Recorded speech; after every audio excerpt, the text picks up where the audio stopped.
Esse podcast é patrocinado por Casa Leão Joalheria, transformando sonhos em joias únicas e especiais. Olá, o programa Dimensões está de volta, um novo formato e geralmente você sabe que o programa Dimensões só fala sobre o bem, espiritualidade, maneiras de viver, ancorando a solidariedade. E eu não podia deixar de convidar, e ele aceitou, este grande escritor, amigo, companheiro, excelente profissional, pai, um cara maravilhoso e iluminado, César Romão. Bem-vindo, César Romão. Que prazer, Rosana Bene, estar aqui com você no programa Dimensões, que já é um título de grande sucesso. Eu tenho muito orgulho de estar aqui com você. Talvez tenha sido um dos primeiros na estreia do seu programa Dimensões, né? Sim. E eu fico feliz que você retomou esse programa tão importante que pode ajudar muita gente por esse país. Romão, eu quero começar com um tema que está aqui na minha frente. Já vou impactar aquelas pessoas que estão nos vendo. Só o amor não basta? O título do livro do Romão, que é também um grande best-seller. O que quer dizer só o amor não basta? Bem, esse livro ele tem uma história icônica, porque quando eu terminava as minhas palestras, né, ou termino, a maioria das pessoas vem conversar comigo e quer falar sobre relacionamento. Impressionante, embora eu fale sobre motivação, vendas, liderança, gestão, eu não sei por que as pessoas vinham conversar sobre relacionamento. E elas diziam assim: Romão, eu amo a minha mulher, mas eu vou me separar. Eu amo meu marido, mas eu vou me separar. E eu achava aquilo intrigante. Como é que uma pessoa que ama pode se separar? E aí eu comecei uma pesquisa. Nessa fase eu tinha um diretório de pesquisas no meu site. Uhum. E eu comecei a pesquisando pessoas que se separaram, que querem se separar, e as pessoas participaram. E o que eu descobri? Eu descobri que a maioria das pessoas que se separa, no fundo, se ama. Mas não se suportam mais. É uma coisa muito interessante isso. E aí eu falei, eu vou fazer um livro dessa pesquisa. E aí eu escrevi o livro Só o Amor Não Basta. O livro fala justamente sobre essa questão, que só o amor não é suficiente para manter um relacionamento.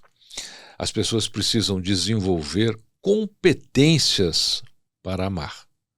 A primeira delas é paciência. E você sabe que você falou uma coisa muito certa. Quando eu fui casar, a Nair Bela, querida atriz e amiga, ela me mandou um presente e na época eu não entendi a mensagem. Ela falou assim: felicidades, parabéns e muita paciência. Ela escreveu bem grande. O que acontece com o casamento, Rosana Bene? As pessoas encontram muitas razões para se separarem. Muitas. Não falta razão para se separar. Mas se você tiver uma que os mantenha unidos, agarre-se a ela. O que eu sinto? Nós temos um número de separações hoje imensa aqui no Brasil, principalmente depois da pandemia. A pandemia trouxe uma realidade cruel para os casais, porque até então o marido saía de manhã, a mulher saía de manhã, ficava o dia sem te ver, de repente fica junto, né? E eles acabam tendo problemas, porque não estavam acostumados a conviver tanto. Por outro lado, as pessoas que realmente se amavam ficaram mais juntas e fortaleceram o seu relacionamento. Aquelas que tinham um relacionamento abalado acabaram se separando. A pandemia fez com que muitos casais se separassem. Este livro também fala sobre... Desculpa interromper, você fez esse livro antes da pandemia. Antes da pandemia, muito antes. Você teve uma visão espiritual da nossa sociedade, né? Esse livro foi feito uns 5 anos antes da pandemia. Esse livro também fala sobre as capacidades do homem, as capacidades da mulher, as diferenças entre o homem e uma mulher, como é que um homem deve proceder com uma mulher, como é que uma mulher deve proceder com um homem. Uma das maiores emoções da minha carreira eu tive graças a esse livro. Eu terminei uma palestra e um casal se aproximou e disse: Romão, a gente poderia fazer uma foto com você porque você salvou o nosso casamento. Falei, eu? Tenho certeza? Ela falou o seu livro. Nós estávamos para nos separar e o seu livro salvou o nosso casamento. Eu vi uma entrevista sua e você sempre recomenda que cada um pegue um livro, então o marido lê um, a mulher lê outro, 2 exemplares, um para cada um. E depois disso eles estavam com um casal de filhos, né? Essa foi a grande emoção que eu me refiro. Os meninos vieram, me abraçaram e disseram assim: Seu Romão, muito obrigado. A gente não ia saber viver com os nossos pais separados. Isso mexe muito mesmo, né? Eu sei como é que eu fui filha de pais separados, então.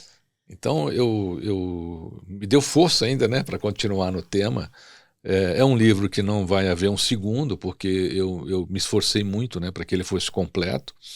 Esse livro é sucesso em diversos países, inclusive na Itália, meu segundo maior público. Esse livro faz muito sucesso na Itália.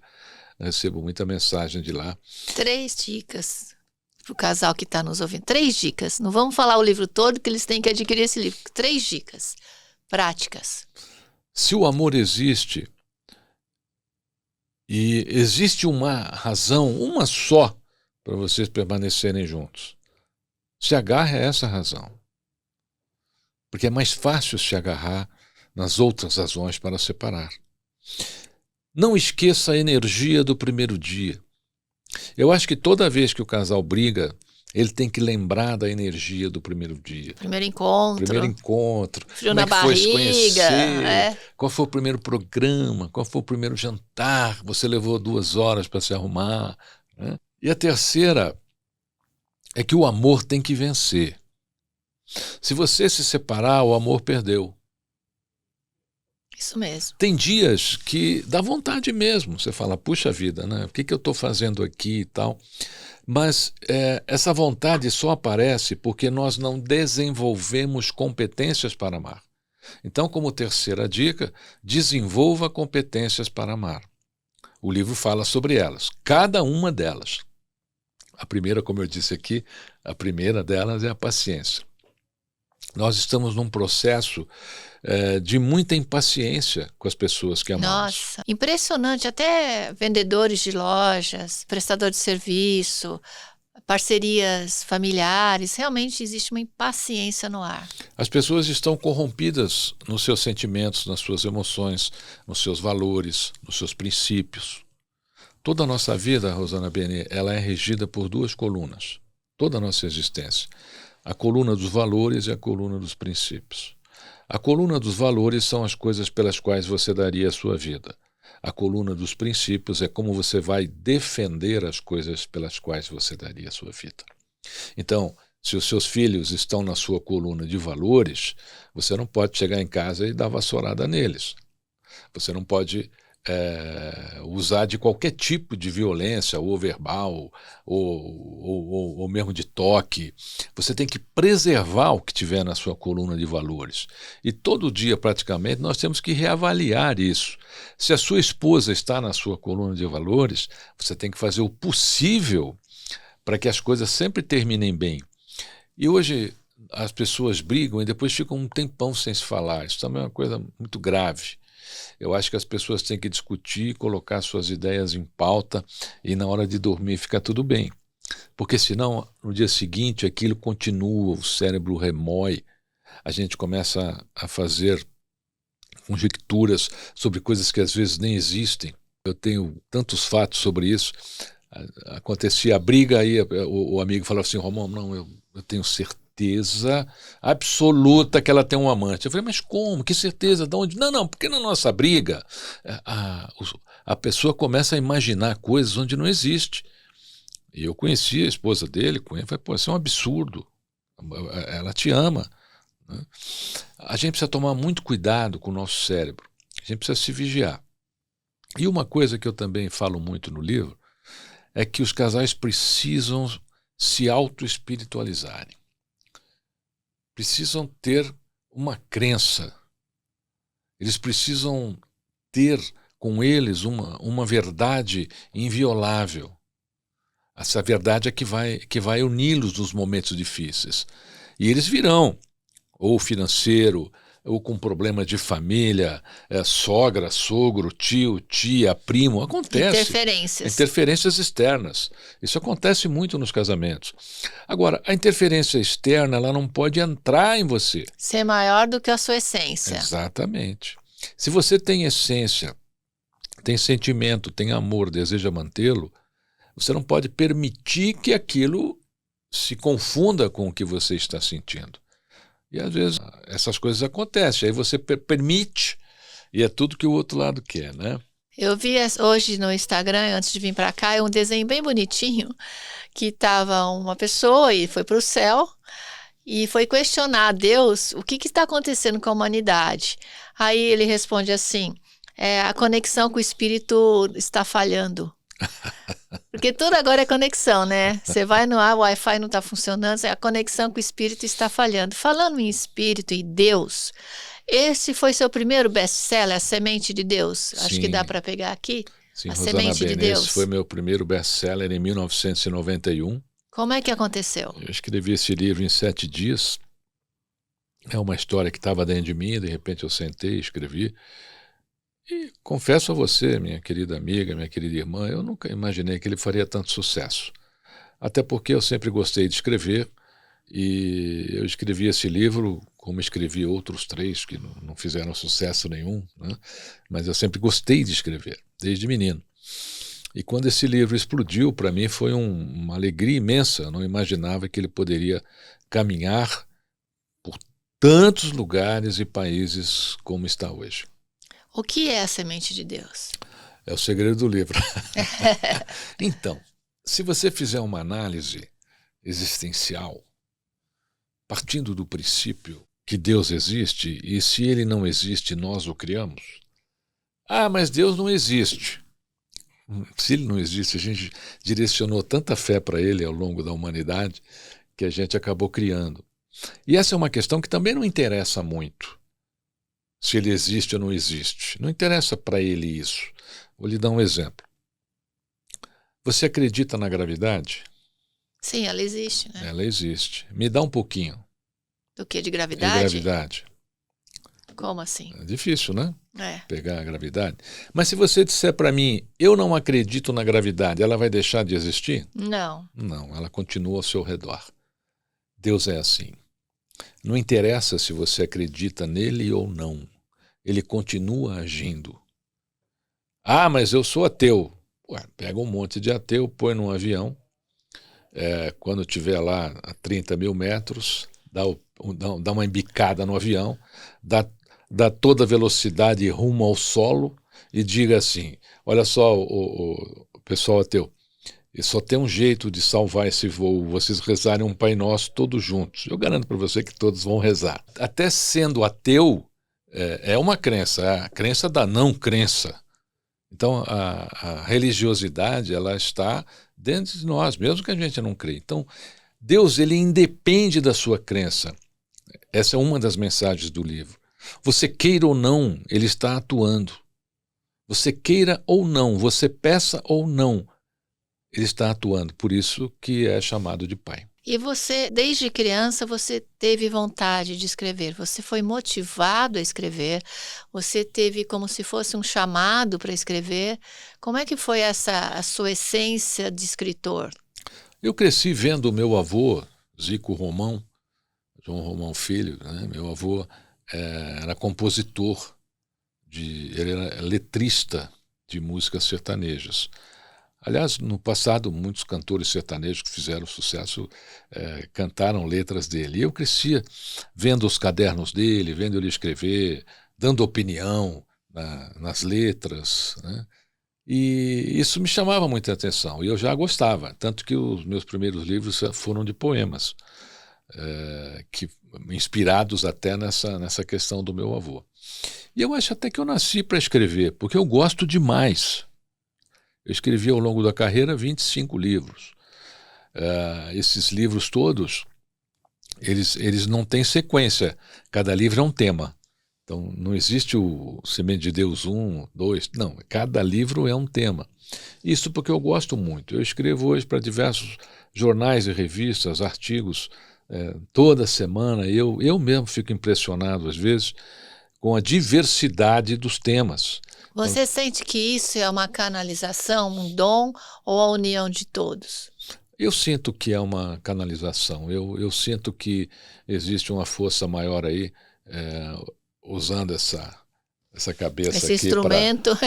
para formatar em forma de escrita a mensagem. Até porque, Rosana, veja, são mais de 100 jornais e revistas hoje, e sites e tudo, e quando eu sento para escrever, eu não digo para mim assim, o que eu vou escrever agora? Vem naturalmente. Vem naturalmente. Romão, fale sobre isso, Romão, fale sobre aquilo. Os livros também aconteceu isso. E não é fácil escrever 25 livros, né? Romão, desses livros que você escreveu, qual aquele que você acha que trouxe mais abertura de espiritualidade para as pessoas? A Semente de Deus. A Semente de A Deus. Semente de Deus. Eu fiz um livro que, olha que interessante, na minha opinião, seria ele. Seria ele o livro que faria a maior abertura de espiritualidade, que é o livro Um Homem e Seus Discípulos. Eu levei 12 anos para escrever esse livro. Saiu um grande sucesso, vendeu muito bem. Que foi a história de Jesus? Exatamente, a história dos bastidores de Jesus. Que você fez uma pesquisa? Uma pesquisa, e numa época que não tinha internet. A gente mandava carta para os pesquisadores americanos e tal. E eu achei que esse livro ia fazer uma grande transformação. E, na realidade, ele vendeu, fez sucesso, mas não aquilo que eu imaginava. Mas ele ainda é um livro muito poderoso. Ele trata exatamente o quê? Do ser humano Jesus, da força dele, da liderança dele. O que ele trata? Da liderança, que é o que pouco se comenta, né, sobre a questão de Jesus. Um dos exemplos, Jesus escrevia na areia. Levaram até ele uma mulher dizendo que ela foi pega em flagrante adultério. E pediram a opinião deles, se ela deveria ser apedrejada ou não, o que ele faria. Era uma armadilha na realidade, né? Porque se ele diz que ela deveria ser apedrejada segundo a lei de Moisés, ele estaria indo contra aquilo que ele ensina. Se ele dissesse para perdoar, ele estaria indo contra a lei de Moisés. Então o pessoal já estava ali pronto para prendê-lo por blasfêmia.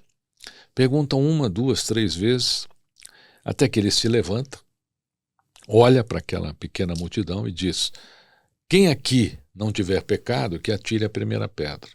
E a multidão vai embora, a mulher fica, ele olha para a mulher e diz: não vejo aqui ninguém para te condenar, eu também não te condeno, vá e não peques mais. O que ele fez ali? Ele mostrou a grande liderança espiritual dele. Por quê? Porque ele não falou ao coração daquelas pessoas, ele não falou à mente, ele falou ao único lugar que você pode mudar as pessoas. Ele falou à consciência. Jesus sabia falar à consciência das pessoas, coisa que pouca gente sabe hoje. E no livro eu até comento, olha, veja como falar à consciência da sua esposa, do seu marido, do seu filho, dos seus amigos.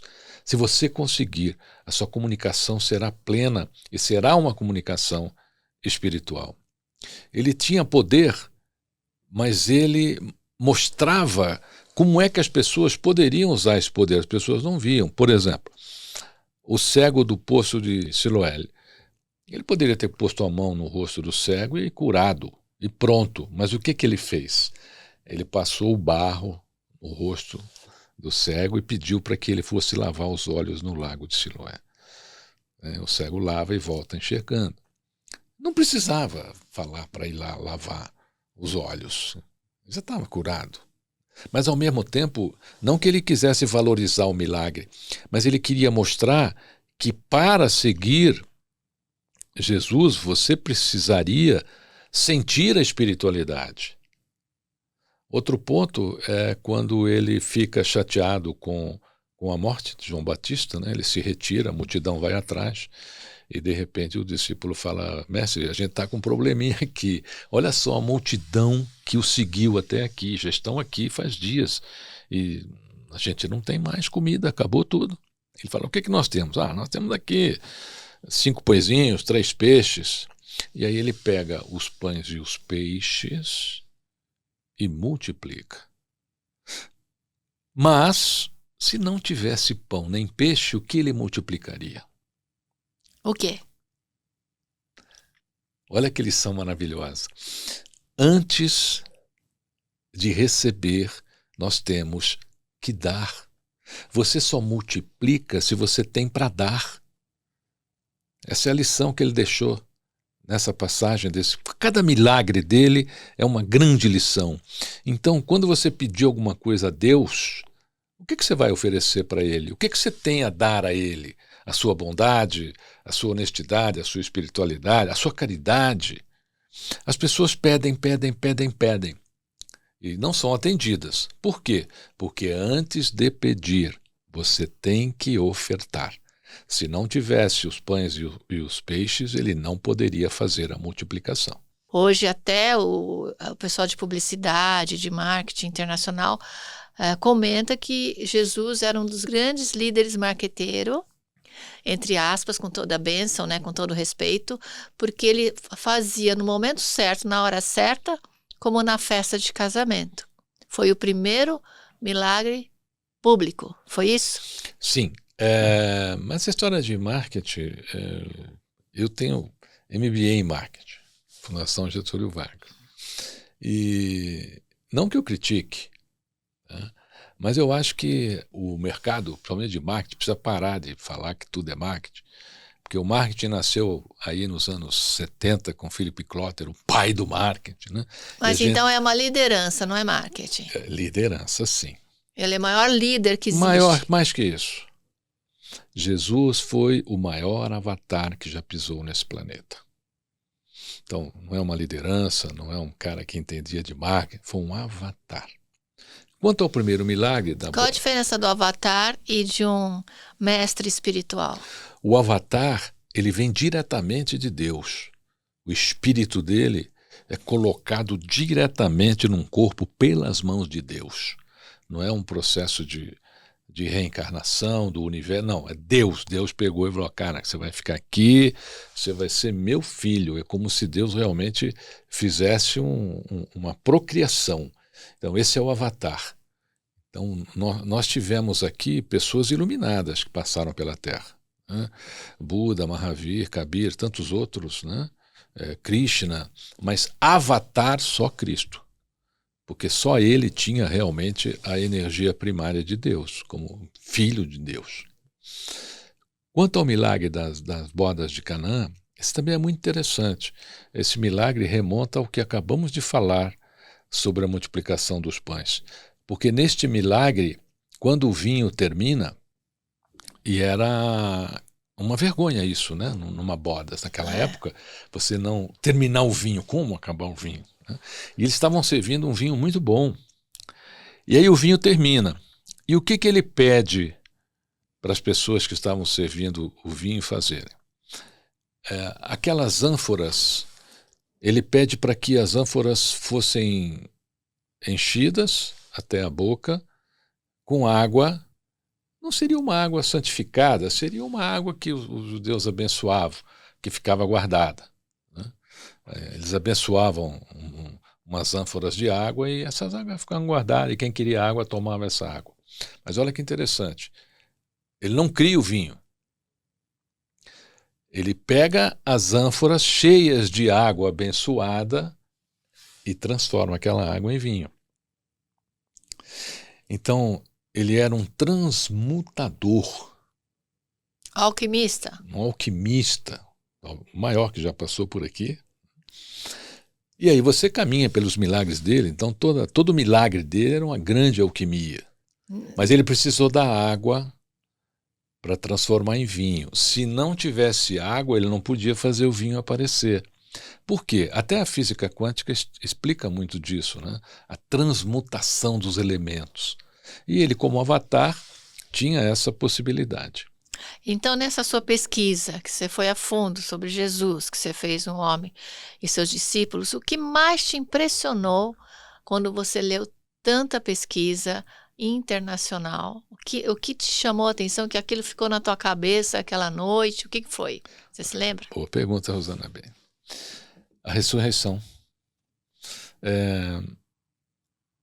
Pesquisadores, vários deles renomados, relatam que após a ressurreição, o Santo Sudário, e isso hoje é é notório, né? Ele apareceu com chamuscadas atômicas. Então, os pesquisadores descobriram que aquele sudário recebeu um processo atômico de Oxa, transmutação. que loucura. Então, Isso foi pesquisado e cientificamente, provado. Eu tive em Turim, tive o privilégio de estar diante do sudário. Aliás, tem uma notícia bacana aqui para o pessoal da cidade de São Paulo. Nós temos aqui a Catedral da Sé. A Catedral da Sé, embaixo dela, no subterrâneo, tem uma réplica do sudário autorizada pelo Vaticano. Sensacional. É uma réplica. É uma réplica. Sensacional, que você pode ver. É emocionante até. Você paga um ingressinho lá e você pode ir. Tem os horários lá certinho. E quem falou sobre essa participação dos átomos lá no Santo Sudário foram cientistas. Foram cientistas que pesquisaram o sudário. E isso foi relatado em diversos livros, em diversos artigos científicos. Então, isso foi o que mais me impressionou. Impressionou por quê? Porque eu vi que eu estava no caminho certo, né? Que ele é um avatar. Só um avatar pode fazer isso. Só um avatar pode deixar vestígio atômico em um corpo. Alguém iluminado não consegue. Romão, existe uma teoria de alguns pesquisadores que quando o soldado colocou uma esponja na ponta da lança para colocar água na boca de Jesus, que isso era um líquido mobilizador. Asclepia cítrica. Isso é verdade? Não. O que foi aquilo? Era vinagre. Era nenhuma das teorias de que ele tomou um líquido, paralisou o corpo, fingiu que era morto, nada disso. Antigamente existia um elemento, é exatamente isso que eu te falei, chamado Asclepia cítrica. Existe até hoje.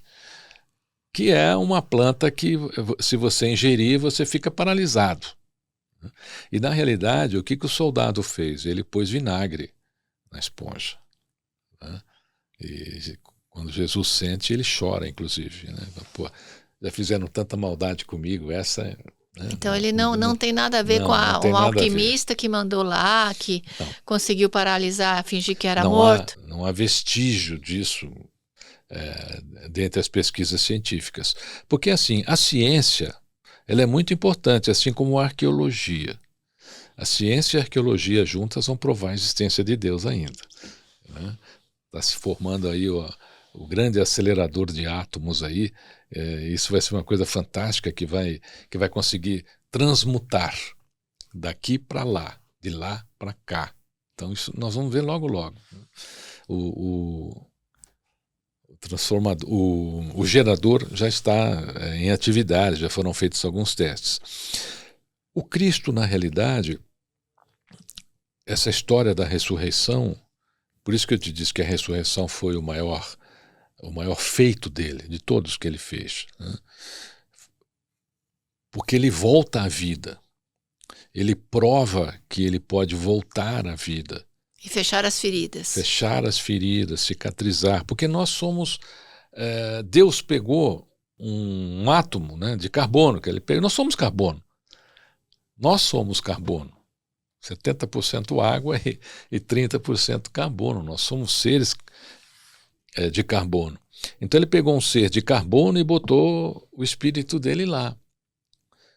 A ressurreição, em toda a história da humanidade, jamais houve algum relato de algum iluminado que ressuscitou. Só ele. É verdade. Não tem outro. Buda não ressuscitou. E aí por aí vai. Então são seres iluminados. Ele não. Por isso que ele era um avatar. A ressurreição, com a ressurreição, ele cumpre a missão dele como filho de Deus. Qual o seu último bebê, último livro que você falou que ia falar aqui no programa? Vamos falar. O mais recente, né? Eu não vou parar tão já, não. Esse não é o último, não. É mais recente. Não. O que ele é o mais escreveu recente, agora é mais recente. Então, eu fiz um livro chamado Ensinamentos Bíblicos para o Sucesso. Esse livro, ele vem também de um apelo das pessoas que eu convivo, me relaciono, correspondo, que as pessoas sempre falam assim, Romão, a Bíblia é tão difícil de ler. É verdade, muita gente fala ainda. Eu gostaria, mas eu não consigo. Eu falei, eu vou ajudar. Eu acho que o grande segredo dos livros, minha amada Rosana Beni, é assim: o que a gente vai fazer para ajudar? O que você vai ensinar que pode melhorar a vida das pessoas? O que eu fiz? Eu selecionei 60 ensinamentos bíblicos, reescrevi de uma forma contemporânea, como nós estamos conversando aqui, sobre os milagres de Jesus, por exemplo, que é uma maneira contemporânea, todo mundo entende. Todo mundo entendeu a multiplicação do pão, a ressurreição, né? Então isso é uma maneira contemporânea que as pessoas entendam. Você não distorce o fato, você só traz o fato por uma linguagem mais simples. Eu peguei 60 ensinamentos bíblicos, trouxe por uma linguagem muito mais simples, todos escritos com 1.800 caracteres. O que significa? Que você lê em apenas 3 minutos cada O capítulo. ensinamento? É verdade? 3 minutos. Então veja, 3 minutos, são 60 capítulos, você vai gastar 3 minutinhos para entender uma passagem bíblica. Só isso. E você vai dizer assim, por que não me disseram isso antes? Né? É colocar na linguagem atual mesmo e atingir várias mentes, né? Porque mais vale o que se aprende do que o que se ensina. A Bíblia é um livro de ensinamento, mas é um livro de difícil aprendizado. Tem gente que estuda a Bíblia a vida inteira e ainda tem dúvidas. Por isso que tem os líderes, mestres, né, de várias igrejas que tentam traduzir aqueles versículos e todas as passagens. Temos filmes, temos uma série de comunicadores, né, da área cristã tentando destrinchar esses ensinamentos. Exatamente. E não é fácil, não. Eu mesmo, Rosana, eu gostaria de ter escrito a Bíblia, eu não consegui. Uma turma aí chegou antes, por isso que eu fiz os ensinamentos bíblicos para o sucesso. Eu acredito que quanto mais a gente simplifica o conhecimento, mais você consegue ajudar as pessoas. Você não se altera o conhecimento.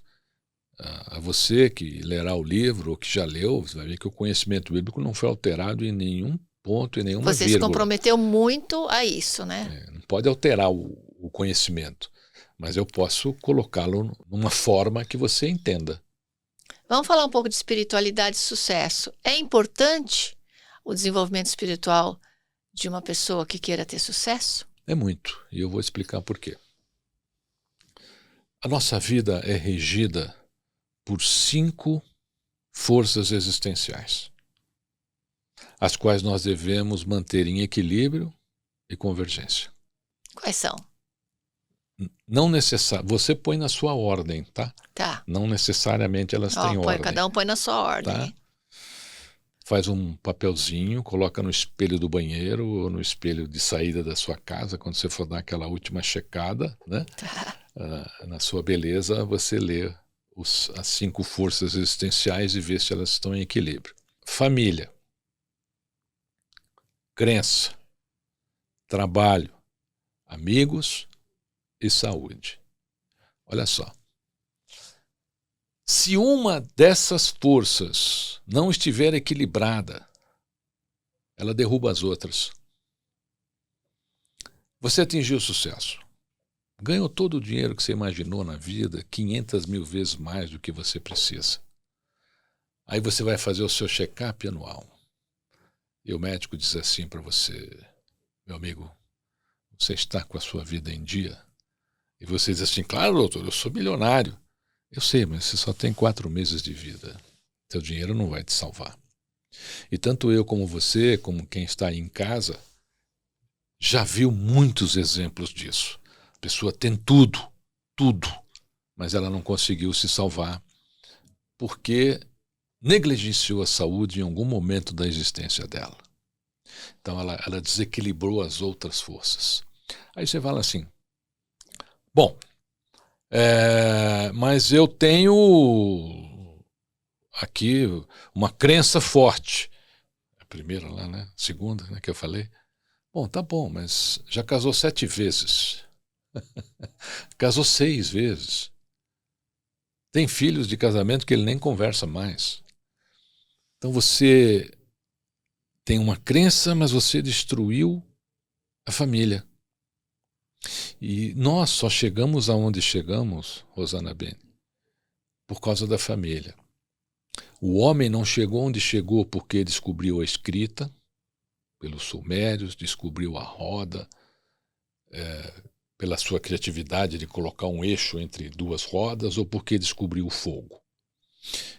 A gente só chegou aqui porque boa parte do planeta ainda segura essa alavanca chamada família, que sustenta o ser humano nos seus valores e princípios. Se você voltar lá nas cavernas no sul da França e olhar lá as mais antigas inscrições rupestres que existem, o que você vai ver? Os desenhos da família lá. Isso, Rosana B. Eu tenho visto muito Isso, as rupestres lá. Você e todos nós. Depois da família, o que vem? A sobrevivência. Sobrevivência, as plantações, a caça, os animais, é verdade. Então, nós chegamos aqui por causa da família.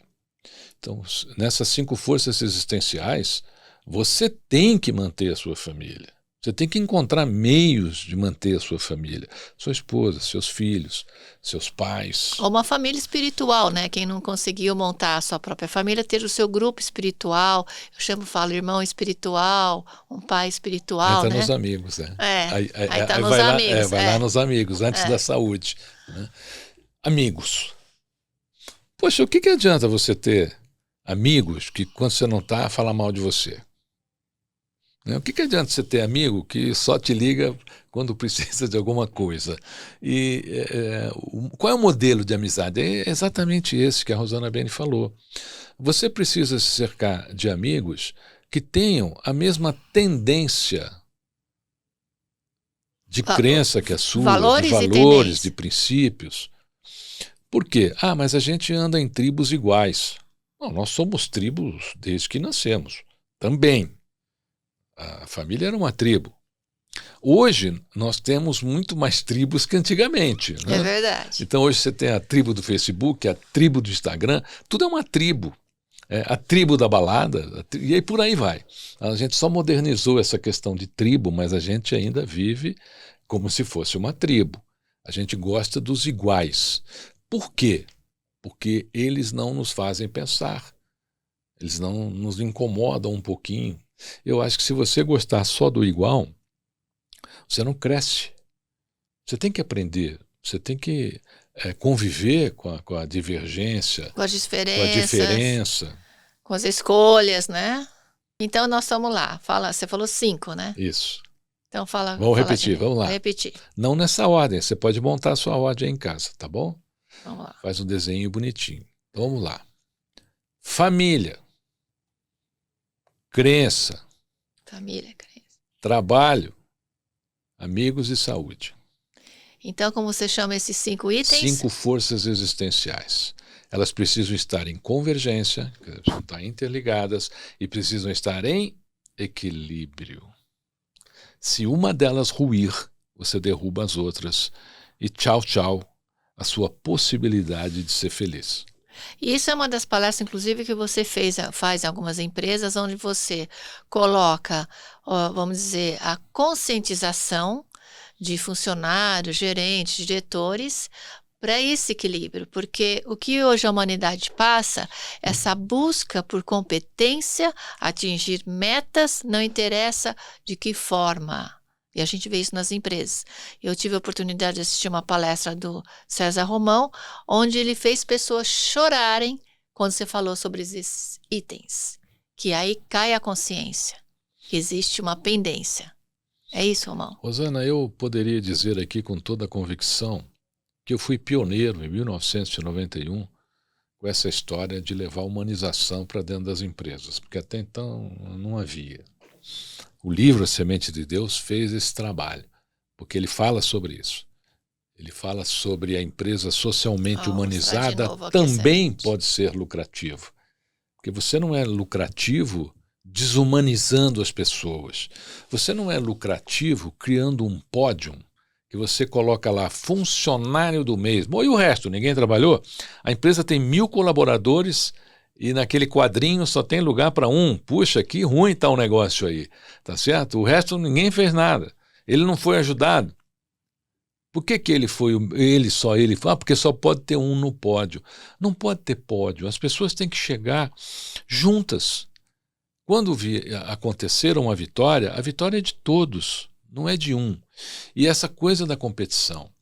Então você tem que competir, vamos ver quem é o melhor, vamos ver quem atingiu a meta, vamos ver, vai ganhar um prêmio. Nós separamos as pessoas e desumanizamos as pessoas também. Hoje, essas avaliações que os departamentos de RH fazem, na minha opinião, são tristes.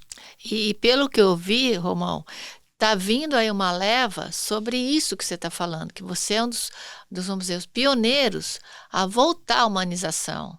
E, inclusive, no meio eu assisti uma palestra do Luiz Lara, no qual ele falou, a empresa e a pessoa física, a pessoa jurídica, elas têm que caminhar juntas. Porque todos nós somos seres humanos, todos nós temos família. Eu sou de uma época que se a pessoa sentava e falava, você é casada? Sou. Você pretende engravidar? Sim, essa não. Sai, não era verdade? É verdade. Hoje você já vê que as pessoas estão... Não mudou não, Rosana Bene. Mas eu vejo muita gente, por exemplo, na televisão, onde aceita a gravidez, onde as apresentadoras estão grávidas. Mas nós temos aí um caso recente aí com uma pessoa muito famosa que demitiu uma funcionária porque ela ficou grávida. Então, hoje... Assim, a humanização vem junto com a espiritualidade? Não tem outro caminho. Se você não se voltar para uma crença, para a espiritualidade, você não consegue humanizar, você não consegue ter esse sentimento. As pessoas hoje, por exemplo, são contratadas pela sua competência. Então você chega lá, mostra 7 diplomas e outras coisas mais competentes, mas você sabe qual o motivo que as pessoas são mais demitidas? Por comportamento. Isso eu ouvi falar também. Admite por competência e dispensa por comportamento. Ou porque a pessoa é agressiva, ou porque a pessoa cometeu algo que não é ético. A espiritualidade, ela é necessária para que a gente consiga seguir à frente e não nos tornemos maus pelo mal que nos fazem. Isso é importantíssimo. Hoje as pessoas estão se tornando ruins porque recebem coisas ruins, eu também vou ser ruim. Me fizeram isso no passado, eu vou fazer também agora. Agora é a minha vez de fazer. E a gente não deve ser mal pelo mal que nos fazem. Vamos voltar ao Cristo? Sim, vamos voltar a Jesus Cristo. Só para ilustrar essa fala. Que é o nosso mentor hoje desse programa com César Romão. Quando Jesus Cristo faz a lavagem dos pés dos discípulos, ele sabia o que cada um iria fazer. Ele sabia que Pedro iria traí-lo. E Pedro disse, Senhor, não sou digno que o faça, eu o farei. Não, Pedro. Vou fazer. Vou fazer em você, me permita. Ele sabia que Tomé não ia acreditar que ele ressuscitou.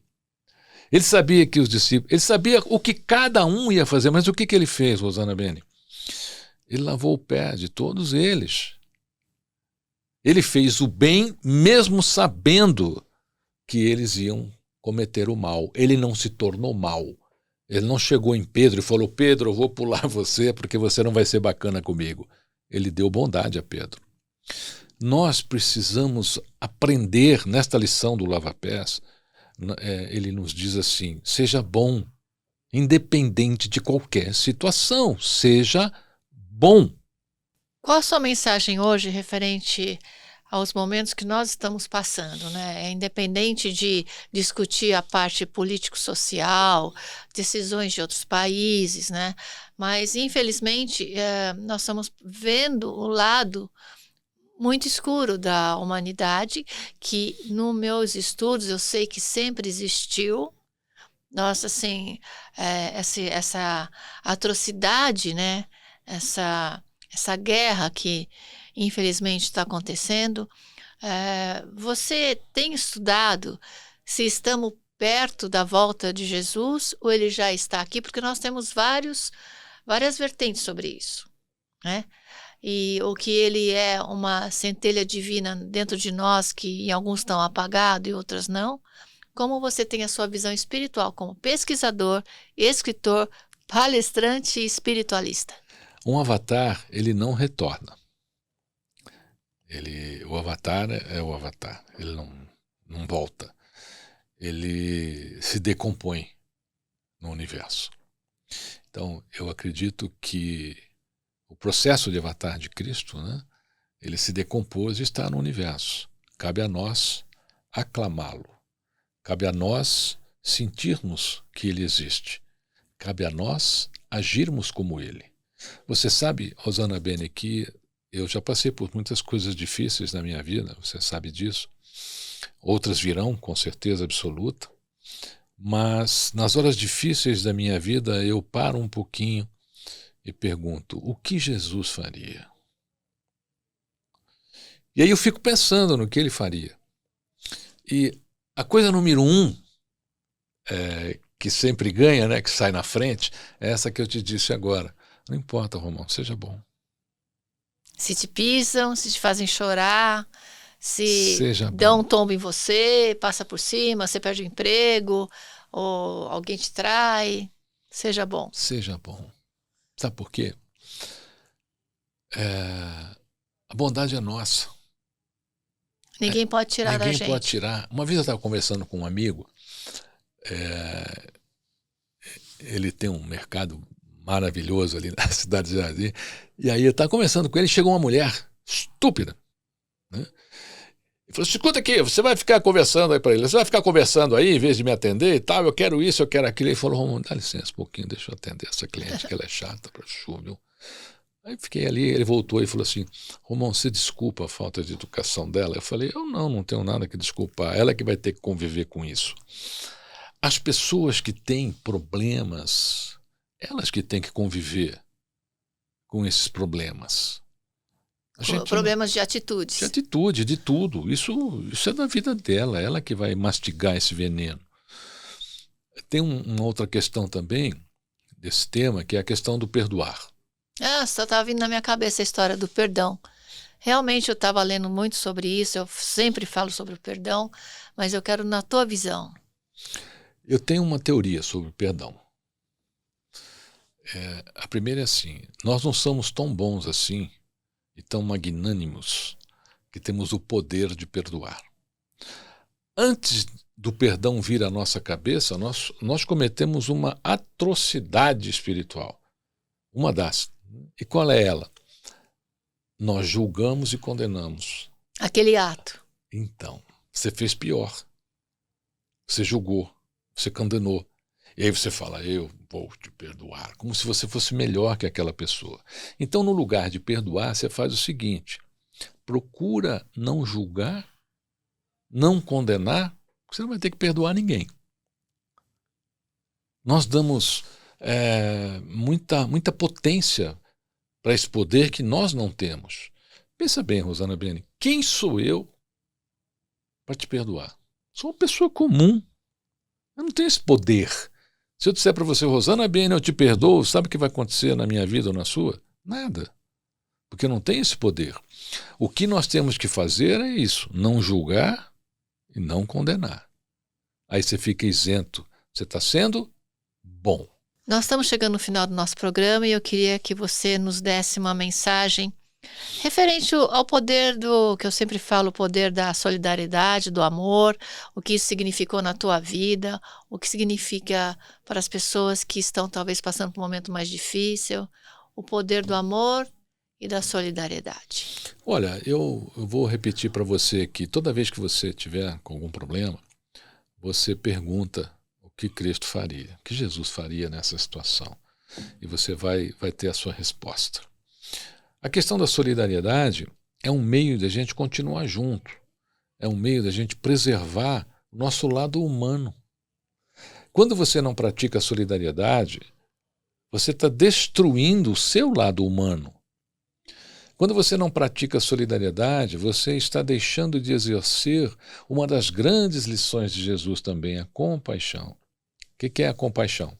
Não é você ter pena ou dó. Não, eu tenho pena dele, tenho dó. Isso é pior, isso é horrível.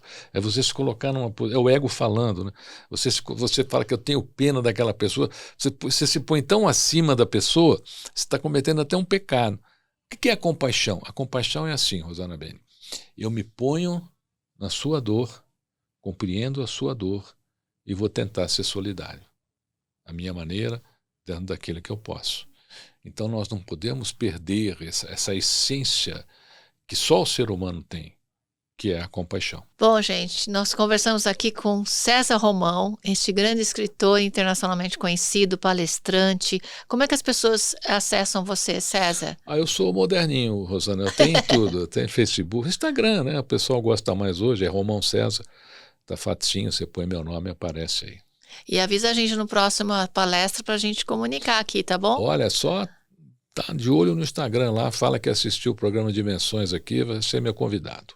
Muito obrigada, Romão. Muito Prazer obrigada estar com mesmo. você. Deus te abençoe e parabéns por fazer toda essa, vamos dizer, literatura crística, despertando no coração das pessoas o poder de um avatar como Jesus. Obrigado, Rosana, e parabéns a você, que o programa Dimensões continue transformando a mente e o coração das pessoas. Obrigada. Queridos e queridas, vocês sabem que dentro de você tem essa centelha divina. Como o César falou, Jesus está aí dentro. Ele veio com os ensinamentos. Ele se multiplicou no corações das pessoas. Então, quebra esse gelo do teu coração. Para de ser prepotente. Para de se achar. Converse com a pessoa que você tem saudade. Abrace um amigo. Liga. Para de só escrever. Vamos conversar, bater um papo. Sabe qual é o melhor presente que você pode dar para alguém? Ligar para essa pessoa e falar: meu, tô com saudades. Vamos se ver? Vamos tomar um cafezinho? Então, humanizar é estar perto, é você abraçar, você sentir que você pode dar esse amor. E olha, o dedo é assim, né? Então, se você aponta amor, vem 3 para você. A mesma coisa se você aponta o mal. O cara não é bom, vem 3 para você. Então, fique em paz, até o próximo programa aí, com as dimensões do amor. Um beijo grande, fica com Deus e com Jesus.